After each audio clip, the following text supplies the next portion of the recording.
Hello and welcome to AuthorStory, everyone. I am your host, Alexander Lim, and on this episode, I will be speaking with Joan Diver, who wrote When Spirit Calls, A Healing Odyssey. You can check When Spirit Calls out right now by clicking on the Amazon link in the video description below. As for Joan herself, she was recognized for her creative leadership as the first executive director of the Boston Hives Foundation and presently works as a spiritual healer. Indeed, When Spirit Calls is a memoir of her journey to becoming a spirit healer. So, Joan, welcome. It's great to have you with us on Author Story. Thank you so much. It's great to be here, Alex. Cool. So, Joan, first off, what was your inspiration for writing When Spirit Calls? I mean, you did not have to write a memoir. No, I didn't. And actually, Alex, I had no intention of ever writing a book, never mind a memoir. So just as the title suggests, it was another example of how spirit calls. I was visited by a friend back in the 90s, and I had started doing healing work at that time. I had left the foundation to do this. And I wasn't quite sure where this was all leading. I loved my work. It was very profound, but I felt it was leading me somewhere. And my friend said to me, Joan, you have no idea where you have been. And you can't know where you are going until you know where you have been. So why don't you write about 6 or 8 of your spiritual experiences just for yourself and see what it has to tell you. So on my vacation that summer, I did exactly that.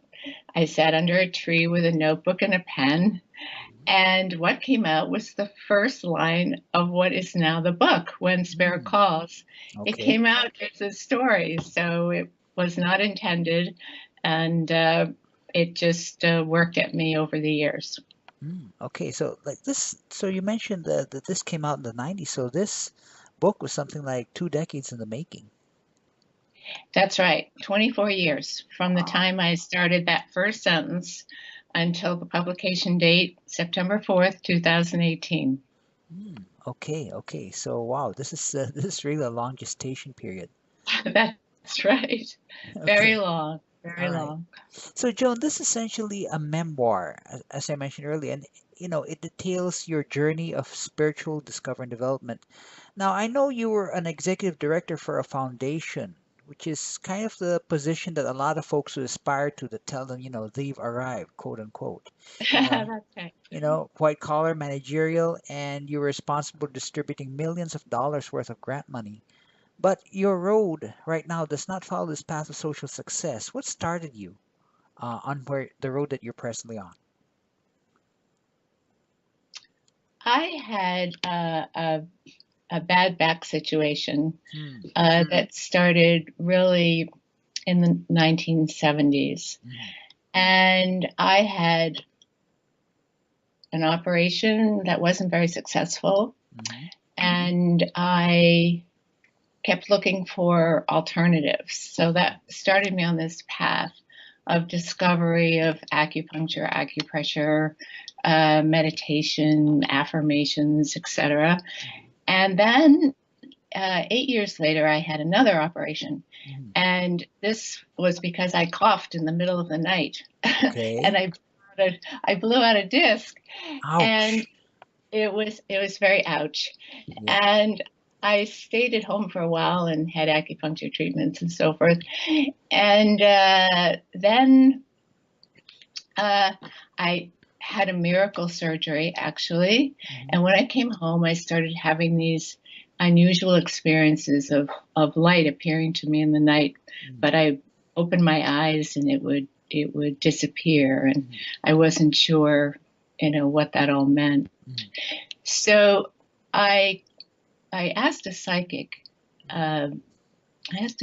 what's going on with me? And she said, you're in the process of balancing your spiritual, emotional, mental, and physical energy. And I had no idea what that meant. But when I called a friend in New Mexico and I said, could I come visit? I'm so excited. I recovered from this back. And she said, you should see a healer here. And what does she do? I said, well, balances all these energies. So that started me off on a path, and it just grew and grew and grew, and then I started experiencing people becoming ill or hurting themselves in my presence, social occasion or at work, and so on and on it went. And so ultimately, I had an experience in the Great Pyramid of Giza, and I made a commitment to go forth and do it. I didn't know what it was, but when I got home, there was a sermon waiting for me in the mail, and it said, "Dare you be transformed." And then the next night, I got an invitation to a healing at an Episcopal church. I'd never been to that church. And then the next night, I get an invitation to a healing training. So you see, I was called.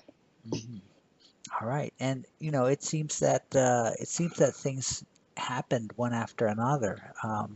Did you expect this? No, no, it just evolves over time. And then, but I did, as I started to open up spiritually, you begin to see these signs and how invitations lead you from one place to the next. And I was invited on a trip to China, and I was invited on a trip to Israel, and then I was invited on this trip to Egypt. And all of these things, all of these places, unexpected things happened. So I think I just opened myself up to the mystery of life. And when it came time to leave the foundation, I was very confident that that's what I should do. But I was at the actual height of my career, and people were shocked. Right. Okay. So all this was going on while you were still with the foundation then? That's correct. I see. Okay. So it wasn't like you quit the foundation first and then embarked on this road. It's like they were like overlapping. No, and what's interesting about that is that my success in my career really paralleled my spiritual growth. And that's really a message I like to pass on. Okay. That it was amazing what started to happen for me professionally as I started to open up spiritually. Right. Okay. So you mentioned that you've been to a lot of places like China, Israel. You mentioned these places. What were some of the things that happened to you there, and what were some of the things that you learned in those places? The first trip I was invited on was to China. This was in 1984, and it was just China wasn't quite open up yet. Right. And I went with somebody who really had connections there, and it was a private trip. And what I learned there was about acupuncture and healing with herbs, seeing different ways that things were done there. And I saw successful treatment of stroke with acupuncture, which was really amazing. I also witnessed a parade of prisoners who were being taken to their execution. And this was a very profound experience of connecting to these men primarily who were just having on the front of trucks, being paraded through town and making some profound connection with them. And then the third thing that happened there was that I discovered a destroyed Buddhist temple that had been destroyed during the Cultural Revolution. Right.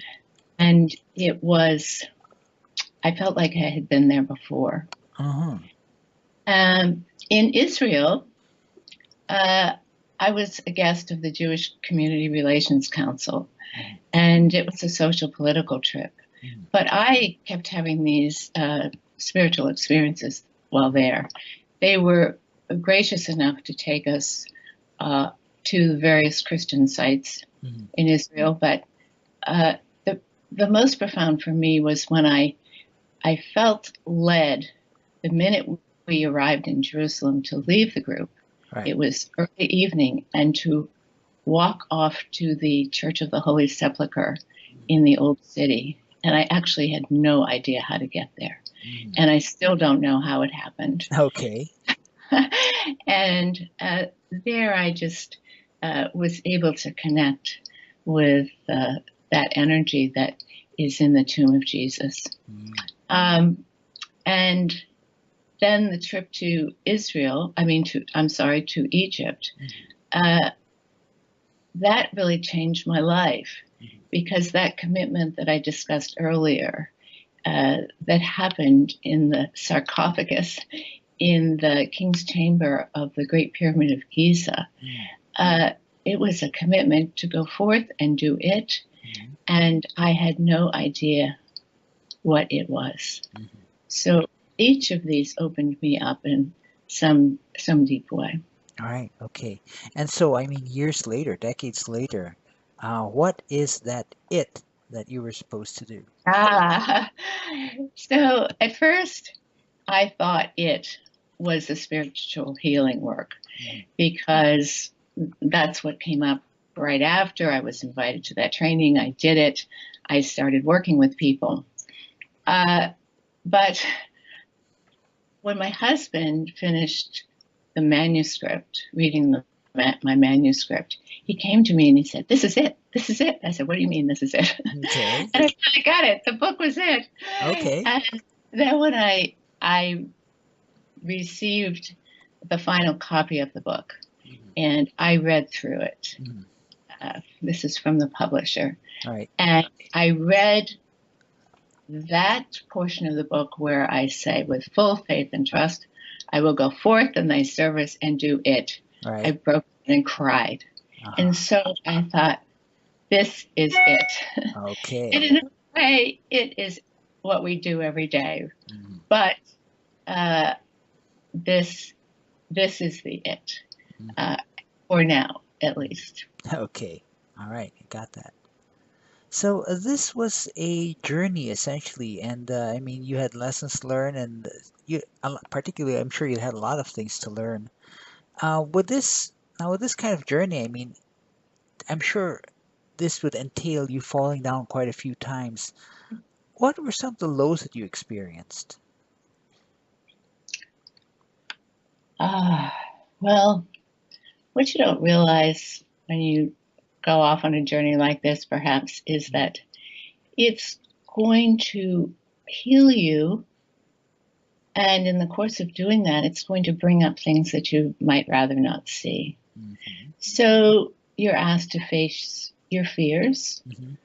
And this has happened to me repeatedly. Okay. It happened when I did the healing training. Was I good enough? It happened throughout. What was my husband going to think? What were my friends going to think? But for me, what happens is that I break down physically as well. And so after I did the healer's training, which was for 6 weeks, and it was in Colorado, at the end of it, I felt wonderful, never felt better in my life.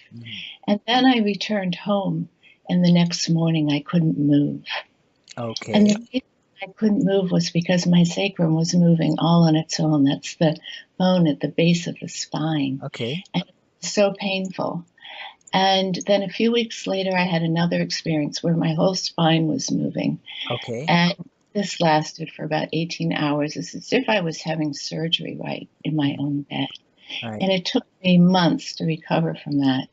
And final healing of that was when I went to India, which was another trip. But I went really for healing. And during that trip, I really learned or experienced the how we all really belong to each other, how we should see really God in each other. And I received a major healing there. So for me, it's been emotional and it's been physical. But I look at each of these things as a gift, because each time I go through them, I come to a much better place. And my husband used to say, Joan, why do you let these things keep happening to you? Right. And I would just say, because I will be better when I get to the other side. Right. Was there any time during your journey when you thought, I can't do this, or this is too hard, or this is too painful? I mean, what the heck?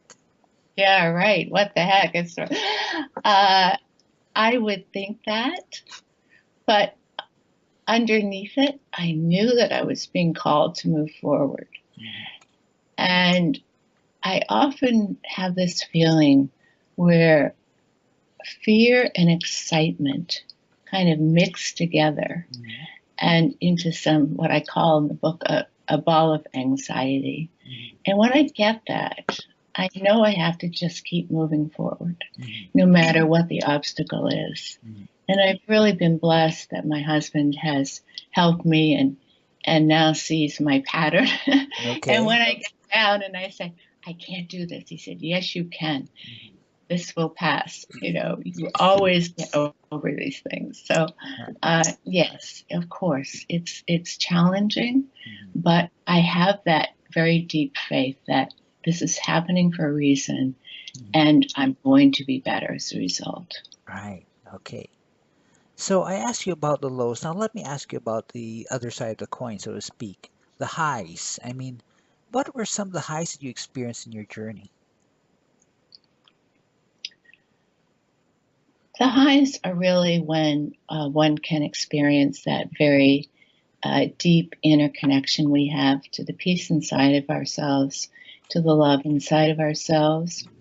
And in my healing work, to see other people reach that place as well and to transform their lives, their emotions, to understand that place where we're all connected. Right. I really feel that if we all could understand that we are connected by a common consciousness, this is what would solve the problems of the world. If we could really open our hearts and share freely, this is really the ultimate solution. So that's what gives me, great hope. And then of course the piece that one can carry as I've been able to do along with whatever those fears are, just makes every moment much more meaningful. So I feel blessed that I can see the beauty in the world. Okay. Now, I'm sure a lot of people can get the lows. I mean, it's a sad statement, I guess, in the human experience that, you say that you're low on something and people can relate. But with these highs, I'm sure there are a lot of people, especially amongst our listeners, who may not have experienced this yet. What does a high look like to you? What does it feel like for you? It feels like a great inner peace.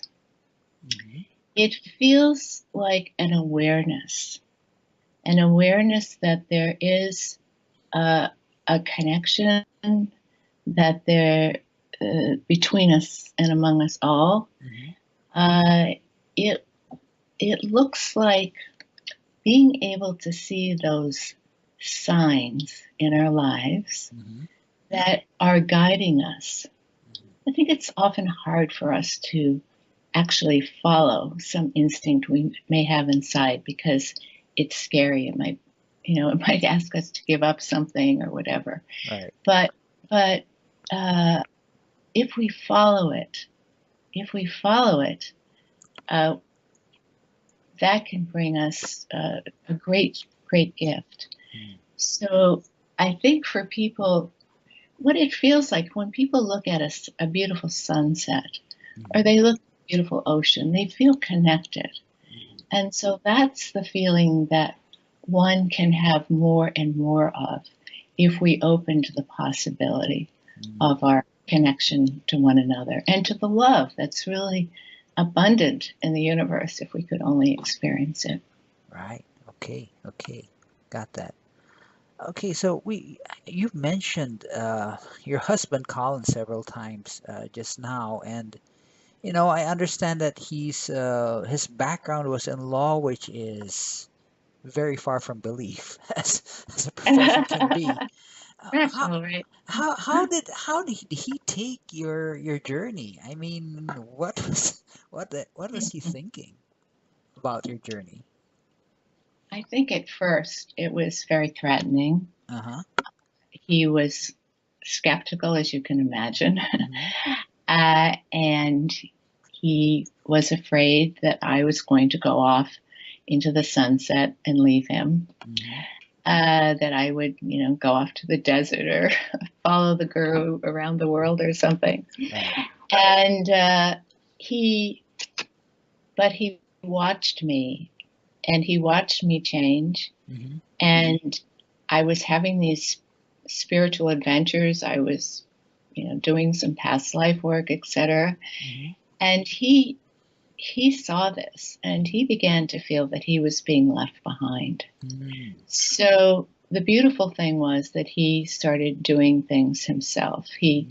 He went to the ashram with me. Hmm. He he saw a healer. He started having his own experiences and actually saw met someone who he realized he had experienced in a past life. Hmm. And I think that was a major turning point for him. Hmm. He's always had faith. He's been an Episcopalian, but going off into these realms was new. So he calls himself a stowaway on my journey. And I Okay. think that's a perfect description. And now that we've shared this and we've shared the journey of the book, which has been its own odyssey, Hmm. uh, we are closer than ever and sharing this journey. Nice, nice. Okay, cool. Well, that definitely, that companionship, that partnership, that connection. I think that's the essence of your journey, isn't it? I mean, finding that Yes, not just with your husband, but with everyone else. that's correct. Right. Okay. So about the book itself, why, objectively speaking, why do you think people should buy this book? I mean, what would differentiate this book from other memoirs or other books on spirit that are already out there? This book is both a page turner Hmm. and can be read as a meditation. It's very Hmm. interesting how Okay. people read it. And the book is very inspirational. I think people can think, oh, this is just a memoir about, a woman who was a foundation executive who became a healer. Right. But in fact, I look at it as something much, much more. I look at it as a mirror in which the reader can reflect on their own lives Hmm. and can look at their own journeys, their own challenges, the way light and love have danced through their days. And so it's really, I think, a reflection for the reader. Hmm. Uh, it has a lot of inspiration in it. It is really very universal, even though the experiences are experiences that people haven't had. Hmm. The places that it goes to are really universal. So I think it is very, very unique. I think it is a very unique book, and people have said that. Okay. All right. Well, yeah, that's definitely a very good reason right there. So, hang on, here we go. Okay, so Joan, let's say you met up with someone who's getting somewhat burned out from life, for whatever reason. And they're kind of looking for an alternative, something else, do something beyond that which they find themselves in. And if there's only one thing you could say to that person, enough time, if you only had enough time to tell that person one thing, what would be that one thing that you would say be?